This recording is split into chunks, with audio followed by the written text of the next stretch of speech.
வணக்கம் நண்பர்களே. இன்றைக்கி இந்த வீடியோவில் நம்ம எதை பற்றி பார்க்க போகிறோம்டா, நரம்பு வலிக்கு ஒரு தீர்வு. நரம்பு வலி, கழுத்து வலி, கைகால் வலி, இதற்கு தீர்வான ஒரு காய் அப்படின்னு சொல்லலாம். ஒரு மூலிகை செடி. இதை பயன்படுத்தி இது பண்ணலாம். இது எப்படின்னு நம்ம நண்பர் சொல்லுவார், அதுக்கு விளக்க சொல்லுவார், கேளுங்க.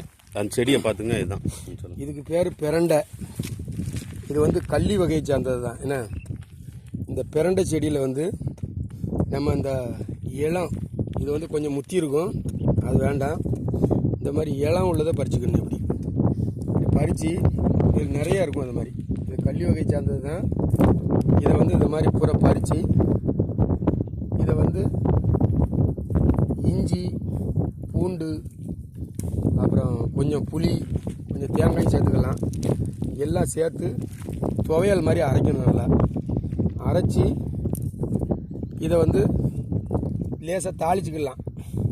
தாளித்து இதை நம்ம சாப்பிட்டோம்னா இது ருசியும் நல்லாயிருக்கும். என்ன, அதே நேரத்தில் இது ஒரு மிகப்பெரிய வரப்பிரசாதம். உடல் வலி, நரம்பு சம்பந்தப்பட்ட அத்தனை வலிகளுக்குமே இது ஒரு தீர்வு.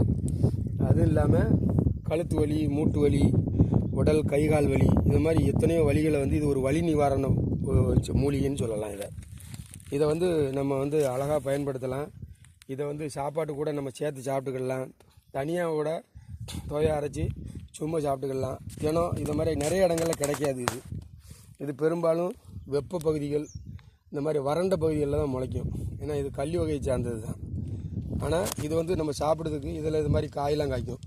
ஏன்னா இது மாதிரி இது காய்க்க தான் இது அடையாளம்.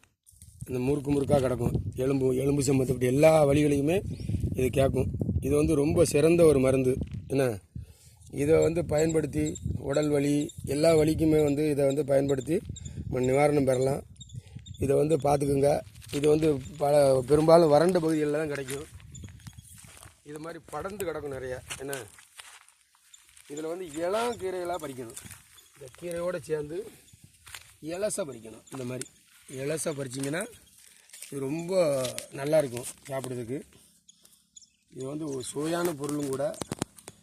என்ன, இது பெரும்பாலும் கிடைக்காது. கிடைக்கிறவங்கள அதிர்ஷ்டசாலின்னு கூட சொல்லலாம். இதெல்லாம் உடல் வலிக்கு. இதுக்கு பேர் என்னென்னா? இதுக்கு பேர் பிரண்டைன்னு தான் சொல்லுவோம். இதுக்கு பேர் என்ன, இந்த இருக்கிற ஜாயிண்ட்டு அதிலே நமக்கு அது ஒரு அறிகுறி தான். இது உடலில் இருக்கிற எல்லா ஜாயிண்ட்டு, மூட்டு இணைப்புகள் அத்தனைக்கும் எல்லா வலிகளுக்கும் கேட்கும். இது துவையா அரைச்சி சாப்பிடணும். ஏன்னா இது கொஞ்சம் நாக்கு ஊறக்கூடிய தன்மை உண்டு. அதனால் புளி சேர்த்துக்குவாங்க துவையலில். புளி சேர்த்து அரைக்கும் போதும் அதனுடைய டேஸ்ட்டும் ரொம்ப பிரமாதமாக இருக்கும். இது மாதிரி இளம் பறித்தோம்னா நம்ம பயன்படுத்திக்கலாம் நல்லா. இதை இப்போ வயதானவங்கள்ட்ட கேட்டாங்களே அவங்களே சொல்லுவாங்க. பிரண்டையுடைய பலன் அழகாக சொல்லுவாங்க. வயசானவங்களுக்கு தான் இது தெரியும். இப்போ உள்ள ஜென்ரேஷனுக்கெலாம் இது தெரிய வாய்ப்பு இல்லை. அதனால தான் முதியவர்கள் சொல்லுவாங்க. இப்போ நீ இது எதுக்கு நான் பறிச்சுக்கிட்டு இருக்கியா? துவையல் செய்வா? ஆமாம், இது துவையல் செஞ்சு சாப்பிடணும். என்ன, இது துவையல் செஞ்சு சாப்பிட்றதுனால கழுத்து வலி, கழுத்து வலி, மூட்டு வலி, எலும்பு வலி, மொத்தத்தில் ஜாயிண்ட்டுகள் எல்லா வலியுமே காக்கும் இது. ஆமாம், இதெல்லாம் இப்போ அரிது, ரொம்ப கிடைக்கிறது. இந்த மாதிரி வறண்ட பூமியெல்லாம் எங்கேயாவது அதிர்ஷ்டவசமாக இருந்தால் தான் உண்டு. ஆமாம், அந்த காலத்தில் உள்ளவங்களுக்கெல்லாம் தெரியும். இது நிறைய இடங்களில் உண்டு. இப்போ ரொம்ப கம்மி. இது ஆடு மாடுலாம் மேய்ஞ்சிட்டு போயிடும். நல்லா கடிச்சிருந்தா இதெல்லாம் ஆடு மாடுகளே மேய்ஞ்சிட்டு போயிடும் ஃபுல்லாக. ஒரு மூலிகை செடி தான் இது.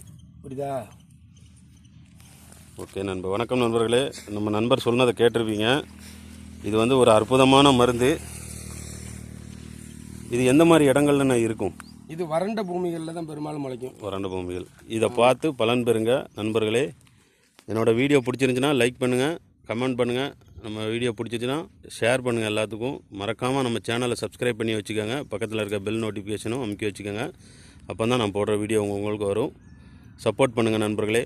நன்றி, வணக்கம்.